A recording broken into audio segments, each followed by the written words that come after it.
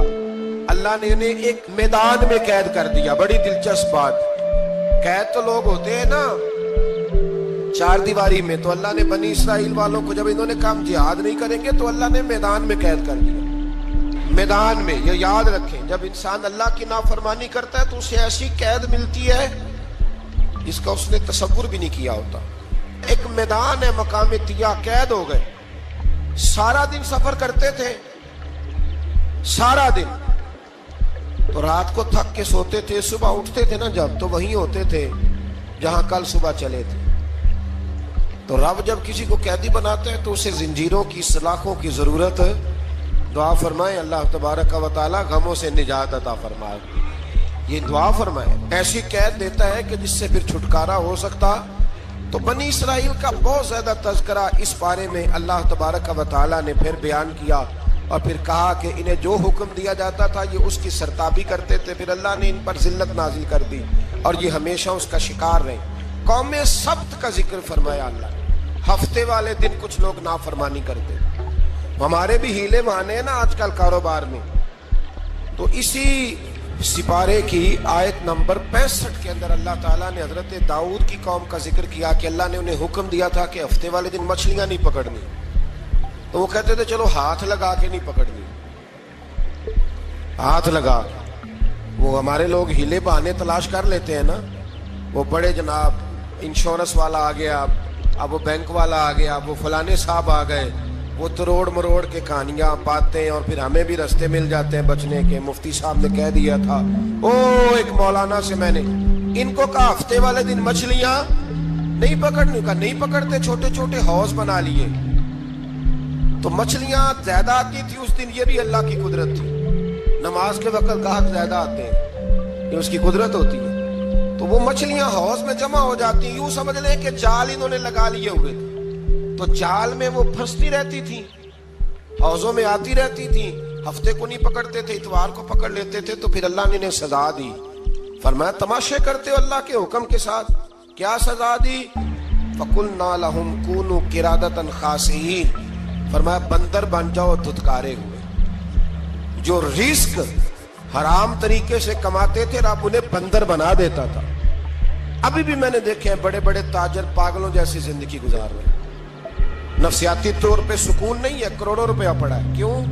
اس لیے کہ رب کے بتائے ہوئے طریقے کے مطابق تجارت نہیں کرتے۔ آگے ایک اور دلچسپ بات آ گئی، بنی اسرائیل کے اندر نا ایک شخص نے اپنے چچا کو قتل کر دیا جائیداد کے لیے۔ یہ دیکھیں کب سے لوگ جائیداد کے لیے قتل کرتے آ رہے ہیں۔ چچا کو قتل کر دیا، اور قتل کر کے حضرت موسیٰ علیہ السلام کے پاس آئے کہ میرے چچا کو کسی نے قتل کر دیا ہے تو بتائیں کیا کرنا ہے. تو آپ نے فرمایا کہ گائے ذبح کرو اور اس کا ایک ٹکڑا مقتول کو مارو, مرنے والے کو, وہ خود اٹھ کے بتا دے گا مجھے کس نے قتل کیا.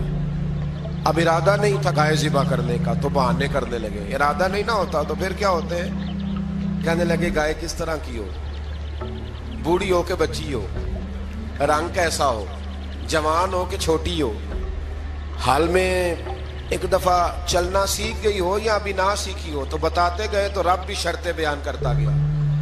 گہرے زرد رنگ کی ہو, حال کے اندر اسے نہ چلایا گیا ہو, پانی نہ نکالا گیا ہو, نہ بچی ہو نہ جوان ہو, اس کے درمیان ہو. یہ ساری شرطیں کہاں پائی جاتی تھی؟ حضرت موسیٰ علیہ السلام کی قوم کا ایک شخص تھا جو اللہ کا ولی تھا.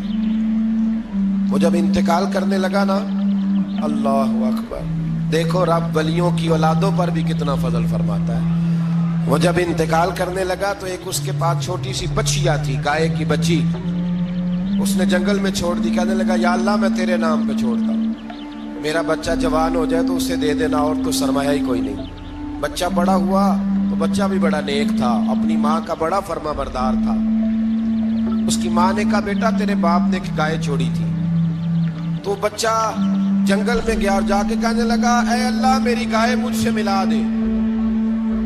تو رب کریم نے وہ گائے واپس کر دی. وہ گائے گھر لے آیا. اب وہ کہنے لگا اماں بیچ دوں, تو اماں کہنے لگی بیٹا میرے پوچھے بغیر نہ بیچنا. کئی دفعہ کہا لگے پر اس نے کہا جب تک میری اماں نہ کہے گی میں بیچوں گا. ادھر بنی اسرائیل والے شرطیں جتنی گائے کے بارے میں پوچھ چکے تھے وہ ساری اسی گائے میں پائی جاتی. تو یہ ڈھونڈتے ڈھونڈتے وہاں پہنچ گئے تو کہنے لگے گائے چاہیے. تو اس نے کہا بھی تمہاری مرضی سے نہیں, قیمت میری مرضی کی. ایک مفسر نے تو یہاں تک لکھا ہے کہ اس نے کہا گائے ذبح کر کے نا تو جتنا گائے کے اندر گوشت ہوگا نا اتنا ہی کھال کے اندر تو مجھے مال بھر کے دو گے, اتنے ہی سکے بھر کے دو گے, اتنی اشرفیاں بھر کے دو گے تو پھر تمہیں گائے دوں گا. تو پھر یہ گائے انہیں ملی اور یہ گائے لے کر کے آئے.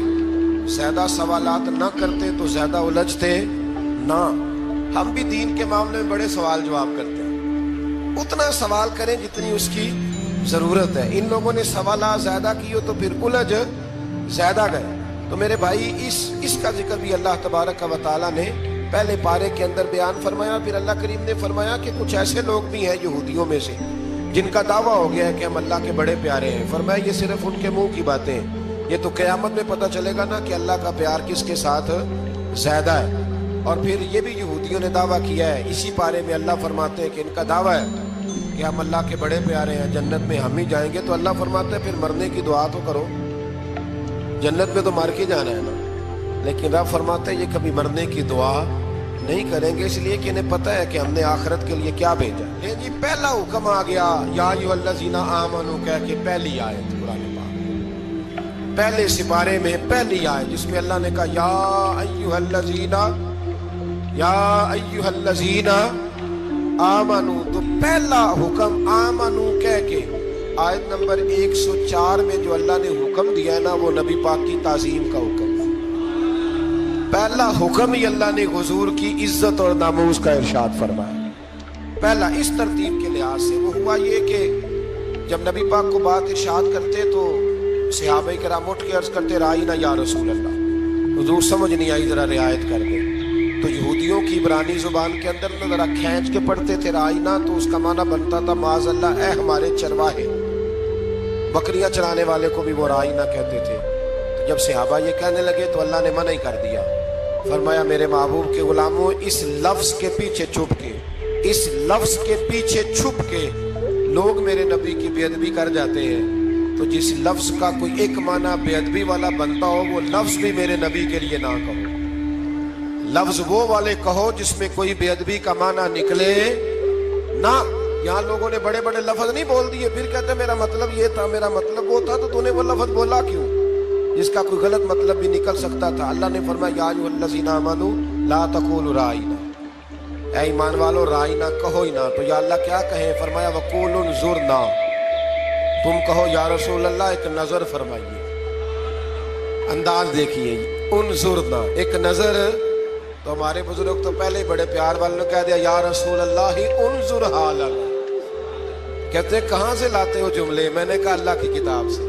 یا رسول اللہ انظر حالنا، یا حبیب اللہ اسما قالنا. تو تم کہو انظرنا، محبوب نظر کرم کرے، واسمعوا، اور کیا ضرورت ہے دوبارہ پوچھنے کی؟ اللہ کہتا ہے پہلے ہی دھیان سے سنا کرو، پہلے ہی واسمعوا، پہلے ہی احتیاط سے سنو. وللکافرین عذاب الیم، اور کافروں کے لیے دردناک عذاب ہے. لیکن اسی بارے میں اللہ تبارک و تعالیٰ نے پھر اہل یہود کا ذکر کیا. تو یہود کہنے لگے کہ ہم حضرت ابراہیم کے ماننے والے ہیں. تو اللہ کریم نے وہ بھی ذکر کیا کہ میں نے تو ابراہیم کو آزمایا ہے. وَإِذِ ابْتَلَىٰ إِبْرَاهِيمَ رَبُّهُ بِكَلِمَاتٍ فَأَتَمَّهُنَّ، ہم نے ابراہیم کو کچھ چیزوں سے آزمایا ہے، وہ ہماری آزمائش پہ پورے اترے.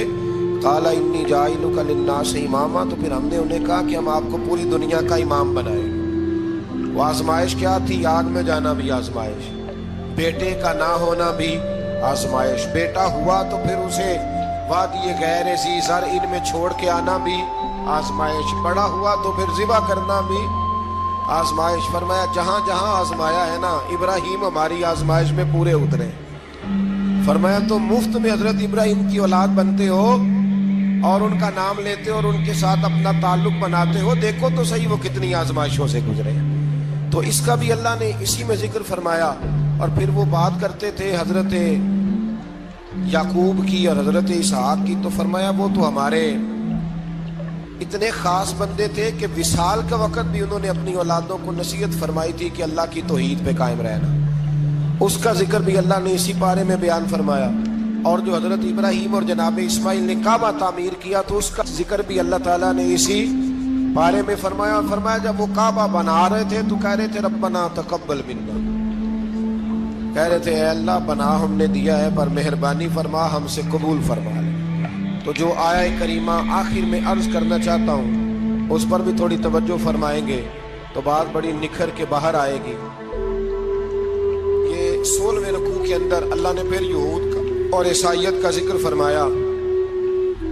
تو اللہ کریم نے ایک بات ارشاد فرمائی. یہودیوں کے ہاں جب کوئی بچہ پیدا ہوتا تھا پیلے رنگ کے ساتھ اس کو رنگتے تھے، یا کوئی خاص رنگ تھا ان کا.